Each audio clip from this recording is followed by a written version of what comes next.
All right, guys, we've got a bunch to get into here with Zach. Thank you for coming. Thanks for having me. Absolutely. All right, so let's do this real quick. Background, kind of how you get to getting into crypto.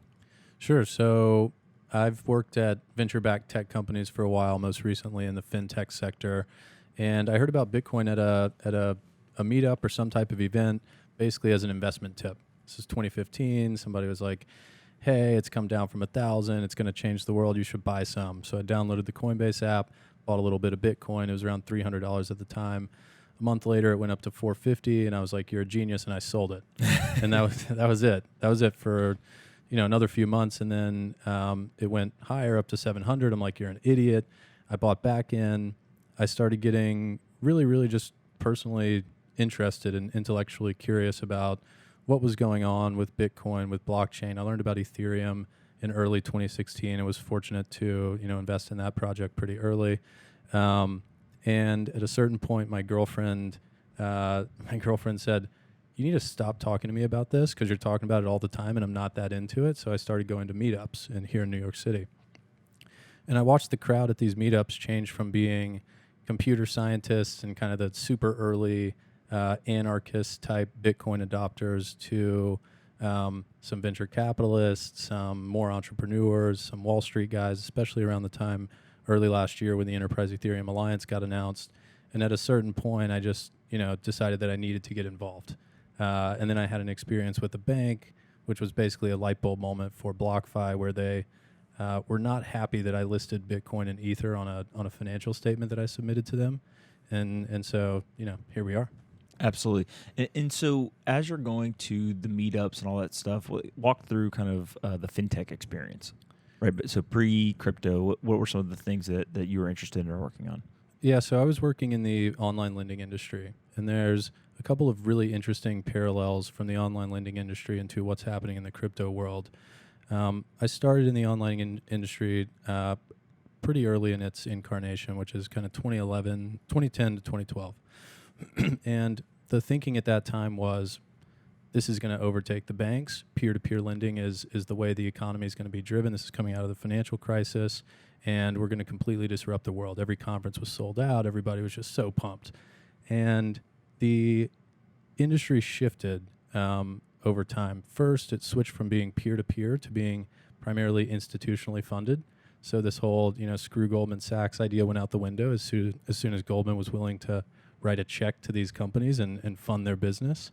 And also, it didn't overtake the banks. It didn't completely change the financial system, but it did add to the financial system, where now today you have, I believe it's around 35% of all the consumer loans that are originated in the U.S. coming from online lending businesses. So it was complementary, and it shifted from being peer-to-peer and retail focused into still having a bit of that peer-to-peer component, but being primarily backed by institutional investors of different types. And I worked at two different companies in that sector. The first was a company that was basically in the middle of the ecosystem. It was called Orchard. We had a broker-dealer, an RIA, an ATS, data products, technology products, and we worked with all the biggest lenders, so Lending Club, SoFi, Prosper, Funding Circle, and then the institutional investors that were buying the loans or lending to the platforms. And then after Orchard, I worked at a consumer lender called Zibby, which had a point-of-sale customer acquisition strategy similar to like PayPal Credit. Got it. Fascinating stuff. Okay, all right. And so as you kind of are having that fintech experience, you're going to the Bitcoin meetups here in New York City, et cetera. You eventually start a company, BlockFi, right? Why start the company? What was kind of the original idea? The original idea was for all the same reasons that the online lending industry was successful, which were there are areas of the lending and debt markets where banks are not participating. I thought that the crypto ecosystem was going to need debt and credit products just like every other asset class, and that banks weren't going to do it. Also, I felt like just in terms of my career, I had been really early at a few startups but never a founder, that I was ready to kind of take that leap and start a company myself.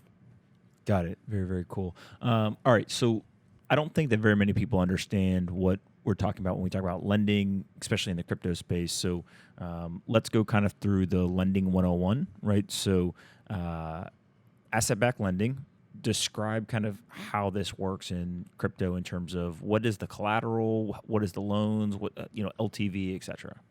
Sure. So first, I think it's helpful to understand the different types of lending that are taking place in the ecosystem. And I broadly think of them as happening in 4 different buckets. So the first bucket, which is what BlockFi does, is lending USD backed by your crypto. So you have Bitcoin, you don't want to sell it, you can borrow USD backed by the value of your Bitcoin. The second type is lending Bitcoin, which is primarily for the purpose of initiating a short position. So I want to borrow Bitcoin, have a liability denominated in Bitcoin, which means I have a short position. The third type is on-exchange lending, so basically facilitating margin trading within a centralized ecosystem. And the last one is scams, which I think is important to mention because they are out there. And if you ever see anything that is 1% interest a day or something crazy like that, it's probably a scam and you should run away.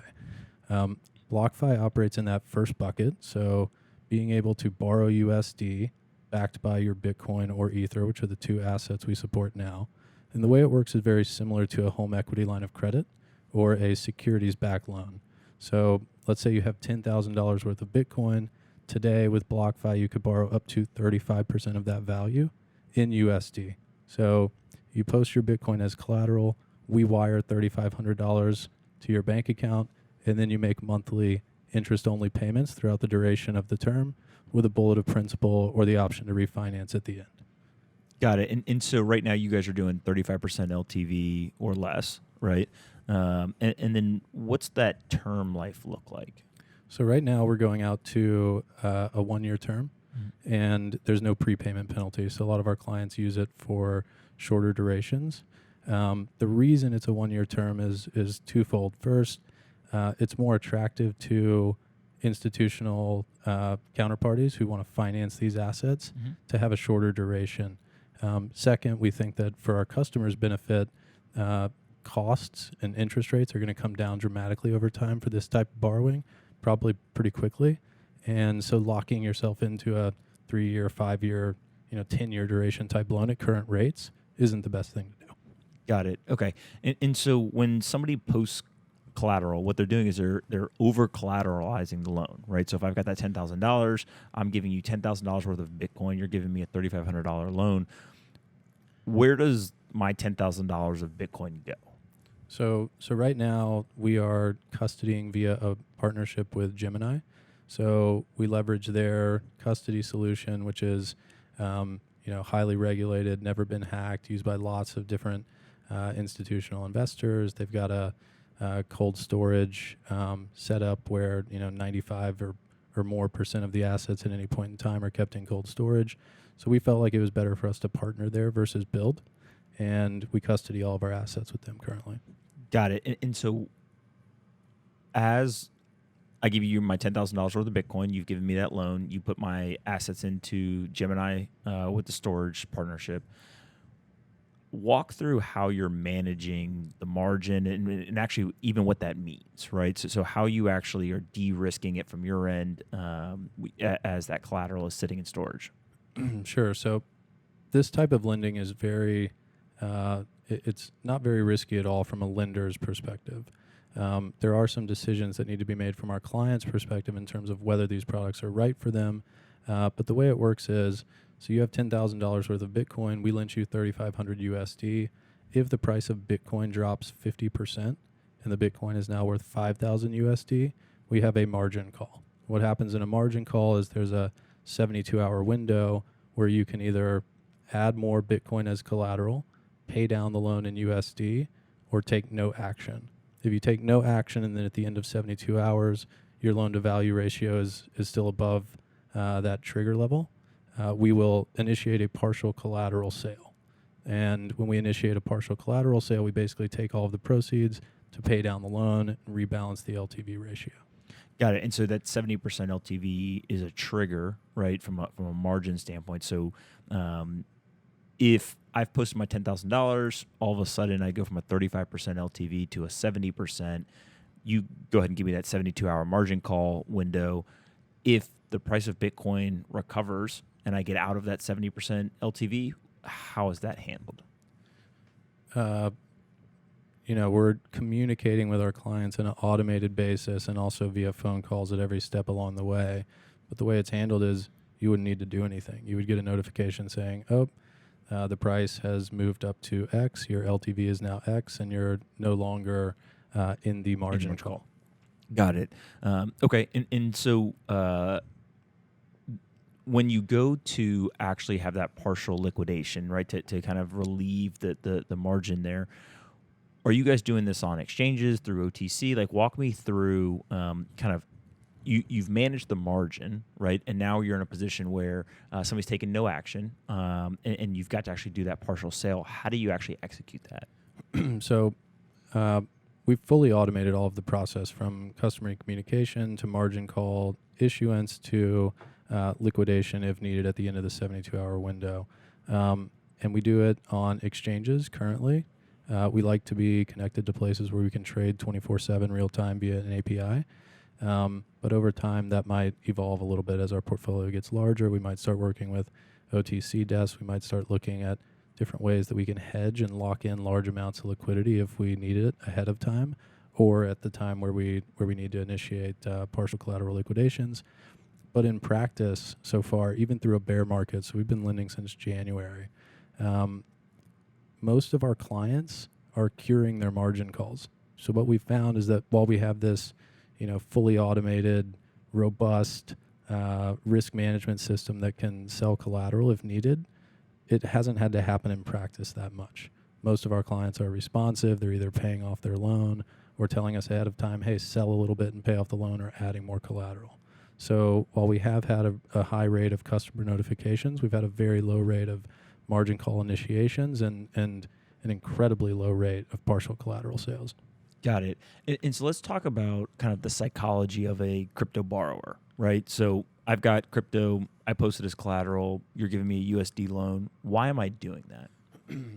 So this is primarily a wealth management product. And if you look at traditional markets, some of the types of individuals that typically use products like this to borrow against securities, for example, are optimizing for asset diversification, and they're optimizing for tax costs. And what that means is that the majority of our clients are using the proceeds from the loan to invest in things. Frequently, that's real estate related, but they're using it to optimize their personal financial situation. In some cases, it's paying down debt, but more frequently, it's purchasing other assets. And the tax benefits are that if you've owned Bitcoin for a long time and you have an embedded capital gain, by not selling, you're delaying that taxable event of incurring that capital gains tax event. Also, if you use the proceeds of the loan to invest in something, you're eligible for the investment interest expense deduction, which basically means you can deduct the interest cost from other investment income or capital gains in the same tax period. Got it. And so are these businesses taking these loans? Are they individuals? Like, who is actually, kind of pursuing these loans? It's both. So we've done loans as low as $2,000 to individuals, and we've done loans as high as seven figures to high net worth individuals or businesses. On the business side, it's more frequently a kind of balance sheet optimization and OpEx optimization. So you have a lot of Ether on your balance sheet. You don't want to sell at current prices, but you have liabilities in USD. This can be a tool to help cover those liabilities while maintaining your Ether position, for example. Got it. That makes sense. Okay, and then let's walk through the difference of, you guys are operating in that first bucket where people are, borrowing USD against crypto collateral.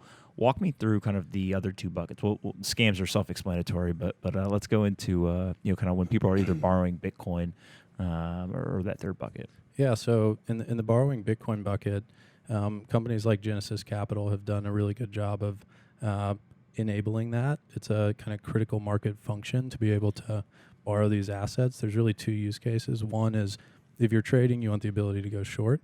And the other is if you have liquidity needs denominated in crypto, so you're facilitating trades or your business takes payments in crypto, and you don't want to hold the volatility risk of those assets on your balance sheet.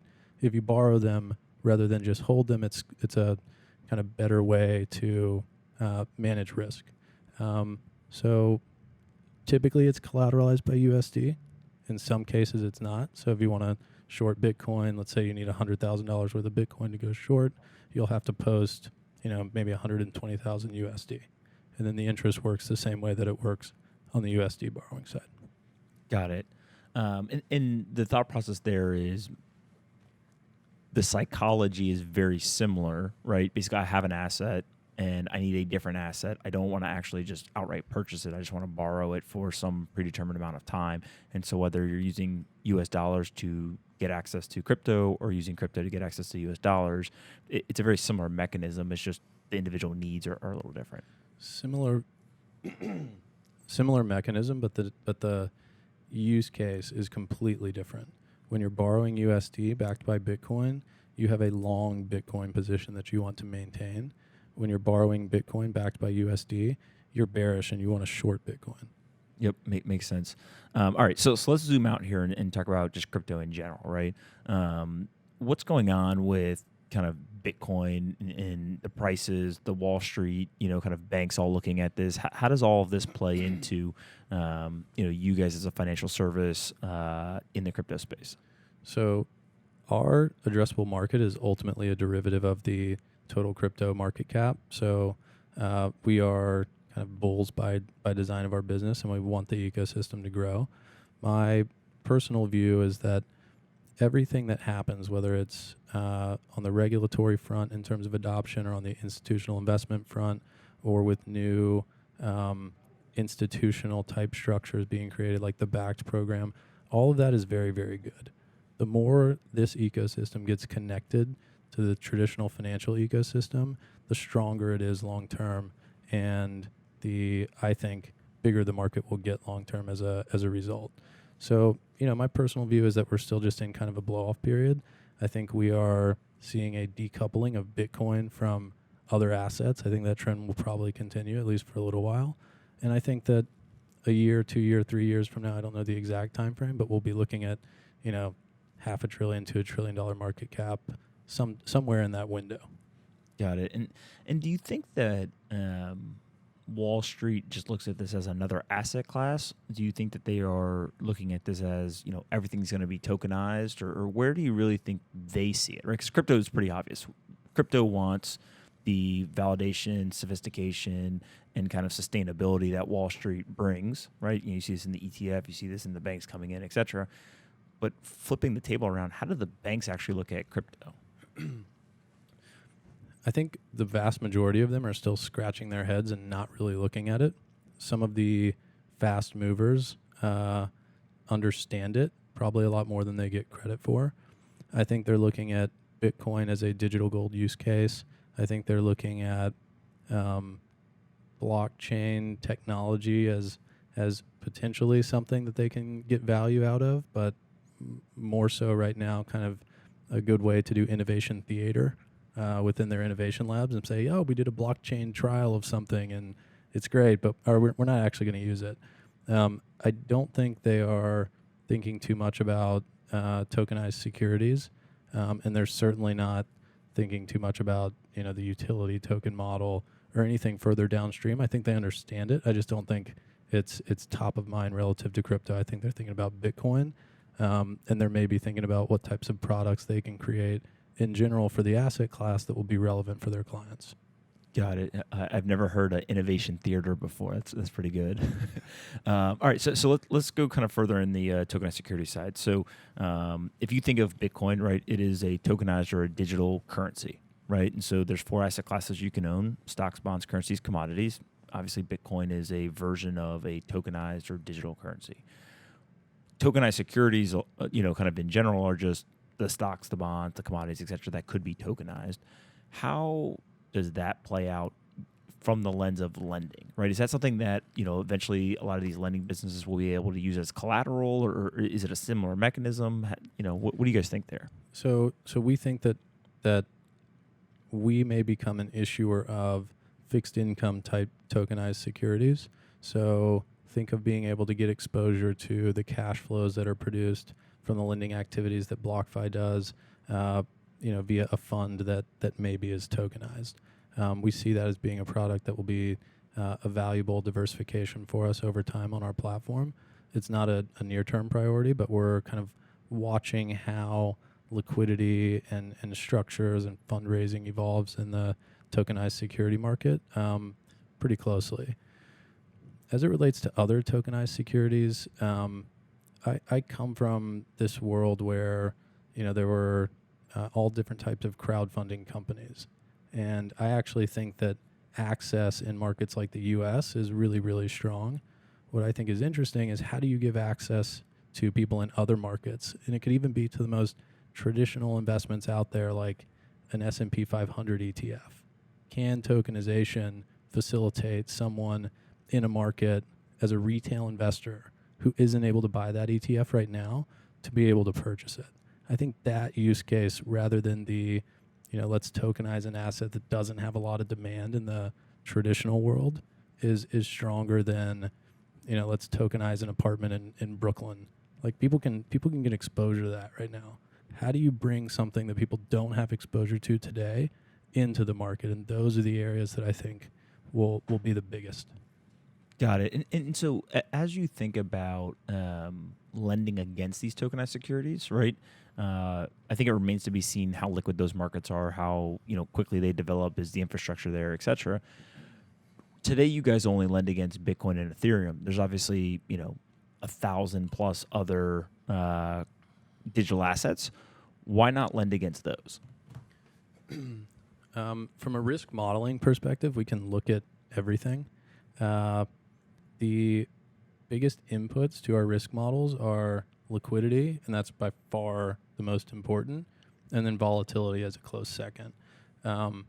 So if there's not liquidity, and at least 100 million, 250 million of daily traded volume against a USD pair, it's just not big enough. We're also still in the process of getting our name out there and capturing the largely untapped market for what we're doing with Bitcoin and Ether right now. And we have plenty of wood to chop in that regard. For securities specifically, there's a different set of regs that we'll need to comply with, at least in the U.S. market. So there'll be a bit of work to do there if that becomes an attractive opportunity. But it's something we're following closely, and we don't view ourselves as a lender against a single asset or a handful of assets over time. It's just a question of how quickly the market evolves, and then we'll be right there with it. Got it. And then talking about attracting users or borrowers, right? Where are you seeing the demand from today, and kind of how do you see that evolving, over the next, let's call it 24 months? So we're seeing most of our demand coming largely from word of mouth. So existing clients that have used our product are going to their friends, their network, and saying, I worked with BlockFi, this is what I did, it was fantastic, you should try it out. We also see a lot of repeat business from existing clients. But our longer term plan is to generate as much customer acquisition via integrated partnerships as we possibly can. So think of keeping your crypto in custody with whatever custody provider you're working with now, but being able to access liquidity in the form of a BlockFi loan via that same interface that you're used to using, whether it's an exchange or a wallet. So that's going to be a big focus for us in initiating those partnerships over the next 6 to 12 months. Yeah, it's interesting you say this because I actually wrote recently about Goldman, and everyone's talking about is Goldman going to trade or they're not going to trade, and all these rumors are flying around. And I said one of the key things for any Wall Street bank is getting the custody solution. So if you have a proprietary custody solution, you can offer that to your clients, especially kind of a younger demographic of investors who have a unusually high percentage of their net worth in these digital assets. It's just like a retail bank trying to force consumers to get a bank account, right? Once they get you to get the bank account, then they can basically sell you all the other financial services, and the switching cost is actually pretty high. Yeah, right? But the problem is the regulators. So there are, at least a handful of regulators that would want to nod their heads and approve Goldman custodying Bitcoin, and that's just not going to happen anytime soon. Why not? It doesn't happen that quickly. They're not comfortable enough today to say, yeah, fully signed off. We understand how you're going to do it. We think it's safe. We think it's something that should be out in the market. Things just don't move that quickly. We have to remember that this really wasn't on people's radar until Q4 of last year. And decision cycles, whether it's from big institutional investors or especially from regulators, don't move on that fast of a timeline. The CFTC is kind of unique. They've got this kind of gunslinging Chicago vibe, which is incredible.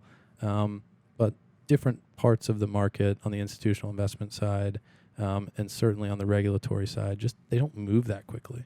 And obviously the regulators are different than the institutional investors, right? So the regulators have kind of a somewhat fiduciary duty or a mandate to protect the markets and protect investors, et cetera. On the institutional investor side, they're more making decisions for themselves, right? So they don't necessarily have any sort of mandate to protect other investors, protect the market, and so it's a more internal decision. It depends what kind. Okay, explain. So you've seen that the first movers who would fall under the institutional investor category in this space have primarily been family offices and proprietary trading firms. And the reason for that is that it's not other people's money. Mm-hmm.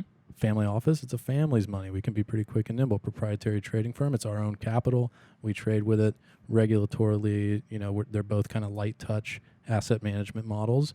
But hedge funds and other types of structures where it's other people's money have a completely different set of considerations and also a kind of higher threshold because they have to believe it.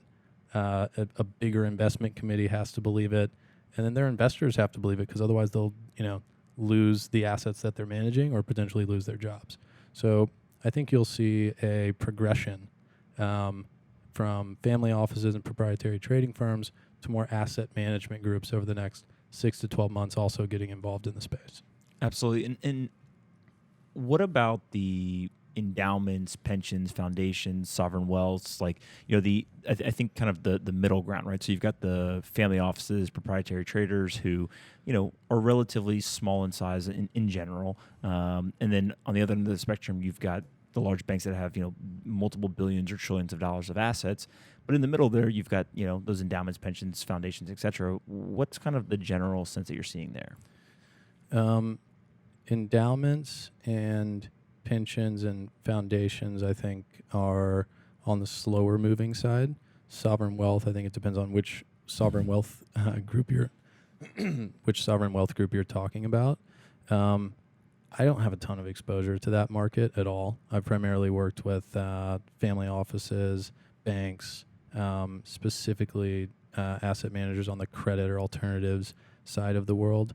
So I don't think I have a qualified opinion to say how long that would take, and I haven't talked with any of them to have a strong POV, but they'll probably invest through a fund. So, if you're raising assets in a typical fund structure, that's probably part of your addressable market. And I'm confident that, some of the asset managers in the crypto world will make, strong progress there as well. Absolutely. Okay. All right. So let's go to kind of some quick fire questions here. What is the most controversial thing that you believe in the crypto space that a high percentage of other people would disagree with? I think the US dollar is going to be the strongest or most liquid tokenized asset in the entire crypto ecosystem at some point over the next 12 to 24 months. Okay, so I'll caveat this next question. So the US dollar, right, up until whatever, the 50s, 60s, 70s, whenever it was 100% paper notes, right? And today it is 92% non-paper, right? And so I always joke around, I say it was the first digital currency, right? What you're saying here is that we will actually have a tokenized dollar similar to a Tether, True USD, et cetera, but it will become the most liquid. Why do you think that? I just think that there's a very strong emerging markets use case that's bigger than the investment use case for Bitcoin. And if they can get their hands on a tokenized and trustworthy US dollar, they would probably allocate more of their capital to that versus Bitcoin, at least in the immediate future. I don't think it comes at the expense of Bitcoin's growth. I just think that there's so much demand for that. If you look at stats around things, for example, like the amount of US dollar denominated debt around the world, which has only been available to governments and large corporations, it's over $11 trillion. And Retail investors have never had access to that before. They've never had access to USD in a lot of places.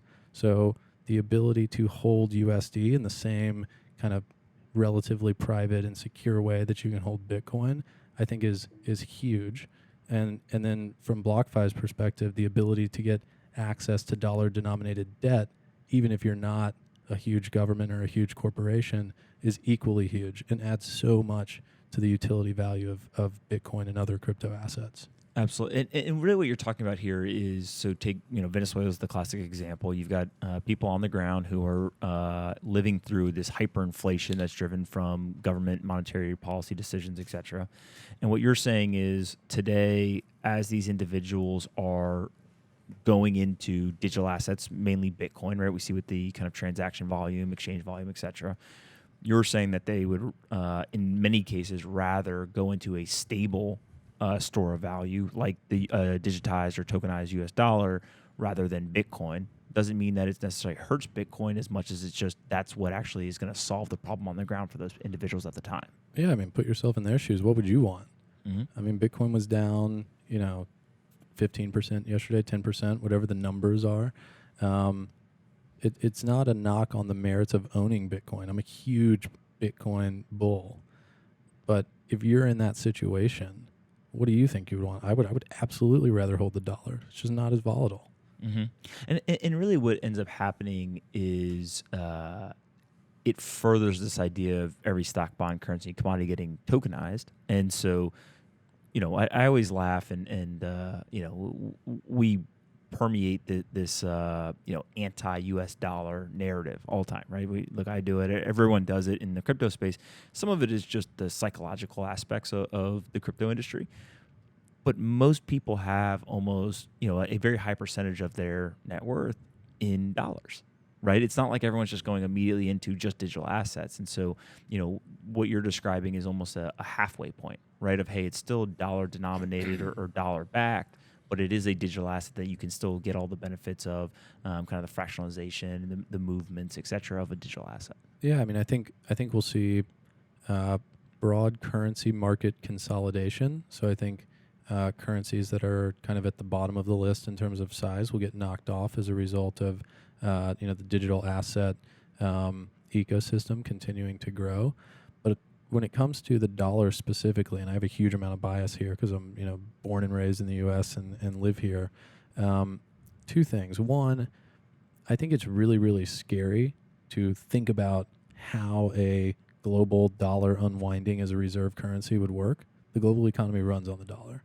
So a scenario where that happens and a massive amount of pain and suffering is not created is one that I can't envision.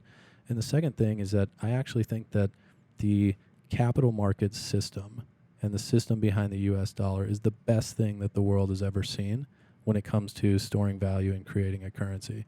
Maybe it has some unfair advantages based on our economic situation or oil being pegged to the dollar, and that is what it is. But it's the reality of the situation. This is the best thing the world's ever seen. Until there's something better, it's not going to get disrupted, in my opinion. So I'll agree with you that this is the best the world's ever seen. That doesn't mean that it could be the best ever, right? Obviously. Do you think crypto has the potential to be better? I don't see that right now. I do not see in my lifetime crypto overtaking the US dollar. I will fully admit that I could be wrong.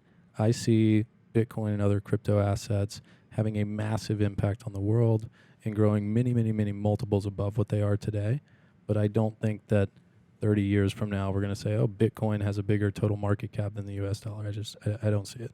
Got it. And what do you think are the obstacles for that happening, right? Like what keeps you from having the confidence to say that will happen? Well, you would need the U.S. government to stand down and say everybody can pay their taxes in Bitcoin, and we can peg oil to Bitcoin, and we're not going to maintain our military industrial complex to assert our economic power over the world anymore. Got it.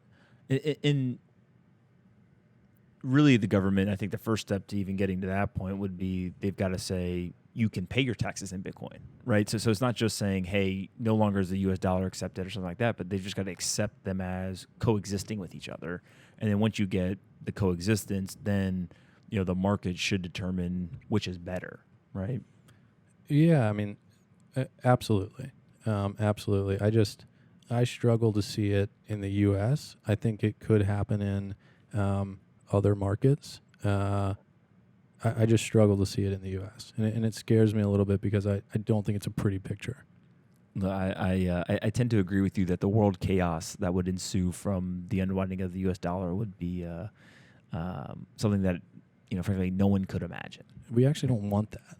We want, in my opinion, what we want is for Bitcoin to have a 10 trillion or whatever the number is market cap, an increase in value dramatically, without creating unnecessary pain and suffering along the way, which is what I think would happen if the U.S. dollar collapsed. Makes sense. Okay, so crypto market outside of the lending space, what do you think is the most interesting company or the most important company? What do I think is the most interesting company or most important company outside of the lending space? I think it's either Binance or Coinbase. I mean, it's got to be, or actually BitMEX. Really? Okay. All right. So explain the logic behind these. BitMEX has the most Bitcoin liquidity on a daily basis, and it's still going up. They're breaking records in terms of volume, even in a bear market. And they are thinking about some of the most sophisticated concepts in terms of enabling further financialization of these assets, which I view as being important and valuable to the ecosystem. Explain what some of those, kind of the financialization, what that means and kind of how they're thinking about it from your perspective. Yeah, so, they're thinking about creating different types of markets. They're thinking about creating better connectivity into different types of fiat currencies, just different types of structures. I don't want to reveal more than I should based on conversations, but they're just really, really smart, and they are aggressively pushing the ball forward, and I get really excited about what they're doing.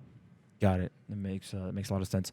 Okay, and so let's talk about regulation for a second. So you're doing in the lending space, relatively well understood from a regulatory standpoint. Where do you think the biggest question marks lie in the regulation uncertainty? And hopefully, if they get cured, then these institutional investors, et cetera, get more comfortable. Where are the question marks right now that you're really focused on? I don't think there's too many question marks for Bitcoin. I think it was great that Ethereum, from the SEC perspective, was labeled not a security. I think the question marks are more in other markets outside the U.S., China, India. How friendly versus unfriendly are these different countries going to ultimately become for, crypto asset trading?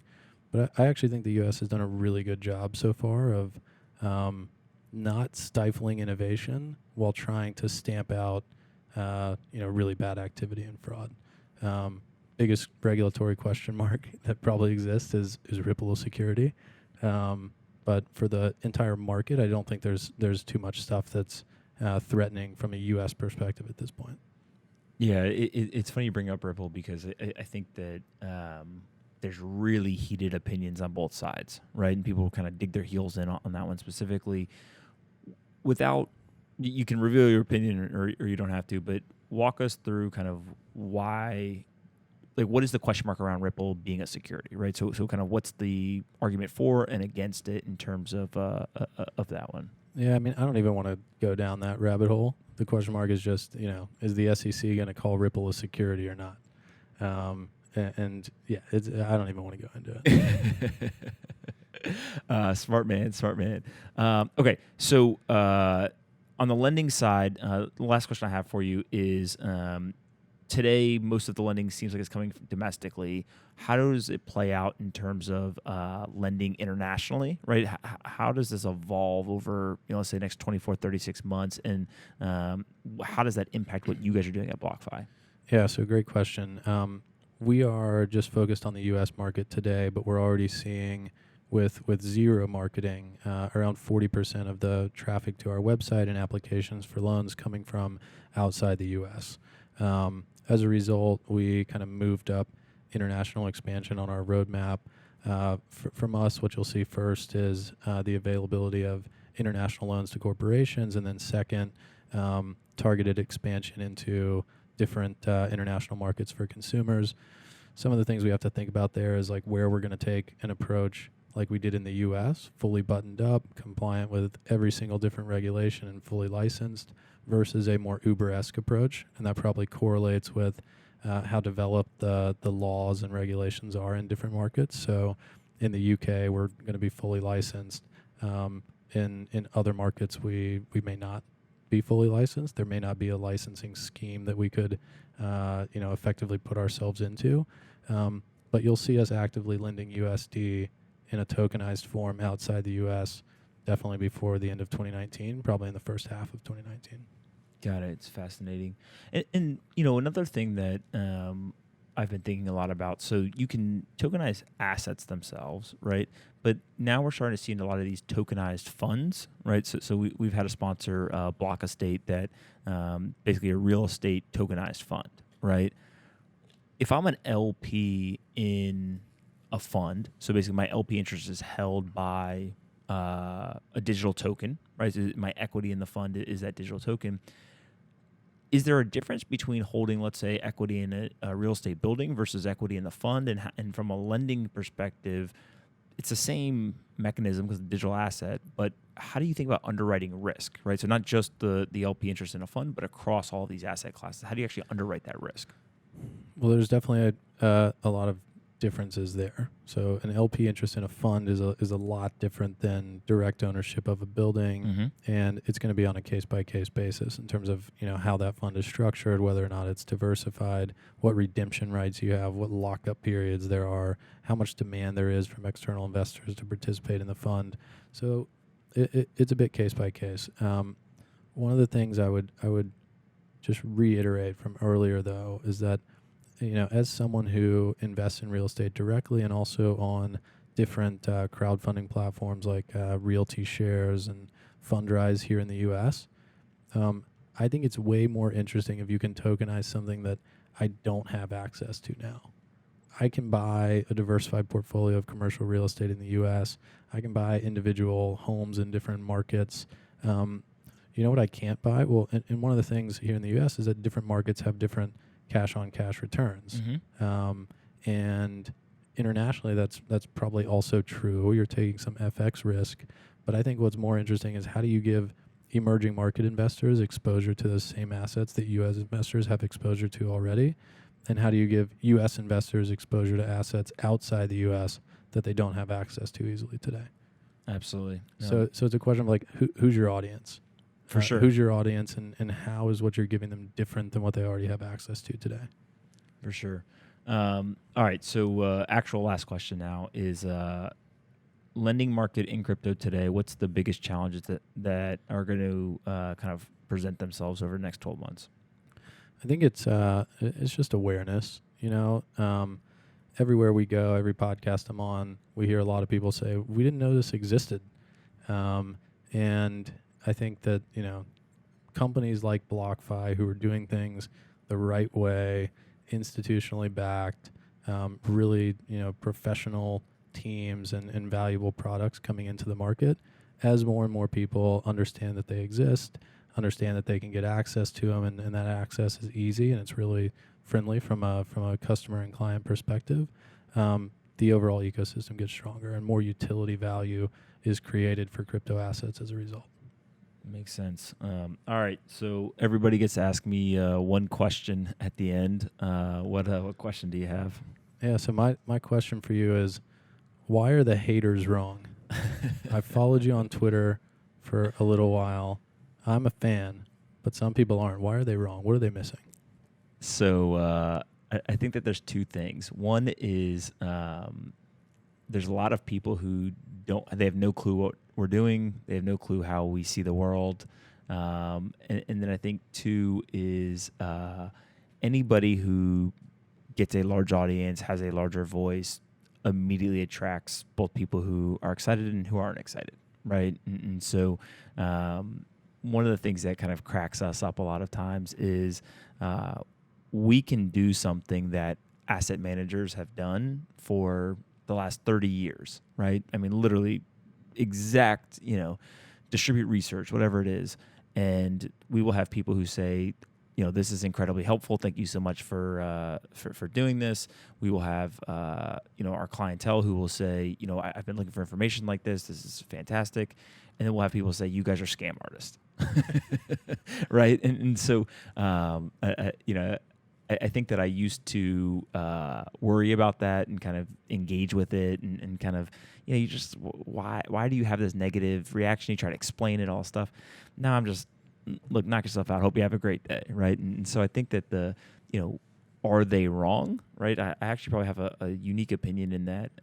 Given the information that they have, given the perspective that they're looking at that information through, they actually believe that they're right. Right. And so if I was sitting in their seat and I had the information that they had and I had their perspective, I probably would think the same thing. But I think that, it's once you get all the details, once you get all the information, right, and then you realize, oh, this is actually what's going on, I think they would change their mind. It really comes down to less about them being right and wrong and more about, who is that target market and is it worth our time, energy, and resources to try to educate kind of the anonymous accounts on Twitter or go in and, go to work for our clients, right? And so I think that that's really where crypto is unique in that it is so public and it is such like an open forum engagement model that what used to be said from, somebody turning to somebody in their family sitting on a couch watching television saying, oh, this guy's an idiot, is now said publicly. And then they find the other people who say, oh, yeah, this guy is an idiot. And they all, kind of coordinate on the internet, knock themselves out, right? And here's another saying that I really like to go back to. I mean, first off, I'm a big supporter. I think you should, absolutely keep it up. If people aren't hating, it's because you're not doing anything. People only hate on people who are doing something, and you're making stuff happen, and that's cool. Listen, the one that absolutely cracks me up, right, is the index fund. So we launched this index fund and. We basically had institutional clients calling us saying, hey, I want to get exposure to the market. I kind of understand it. I kind of don't. It was the best performing asset class last year. I've got no exposure. Help me get off zero, get, 10 basis points of exposure here. And, should I buy Bitcoin or Ethereum or something else? And our answer is, well, we actually don't think from a fiduciary standpoint, we can tell you which stock to pick, right? And so if you look at the data, well, if we index kind of large cap, cryptos, market weighted, rebalanced, periodically, that's going to be the best way for you to get just kind of beta exposure. And so we went out and we found, Bitwise and think that they're, kind of the leader in the crypto indexing side. And so we create this index and we did some things around trying to reduce risk. So we took out any tokens that had the centralized, too much centralization and all this stuff. And we announced it. Again, 99% of people extremely excited that we're going to go get a bunch of institutional investors to start owning the asset and paying attention and learning and getting exposure and all this stuff. And then there's that 1% that, you're charging ridiculous fees. You're doing this, you're doing all this stuff. And you start to look at it like, actually, when you start looking at how expensive, custody is and all this stuff, like it's actually not a great business, right? And so it really is a way to, get as much information out there as you can, but also realize, who is that target market. And at some point you just realize, the clientele is the focus and the anonymous trolls on Twitter are going to keep trolling no matter what you do. So just let them go. Yeah, you're raising money for the ecosystem, and that's what's exciting. Can I do a shameless plug to wrap us up? Absolutely. So I've never let anyone do this before. Go ahead. I'm honored. If you go to blockfi.com/pomp, and you take a loan from BlockFi, we will add $100 of Bitcoin or Ether to your collateral balance. BlockFi.com/pomp. So does that mean that I'm now raising additional money for the ecosystem? Yes. Amazing. All right, man. Thank you so much for coming. I really appreciate this. This is fantastic. Thanks.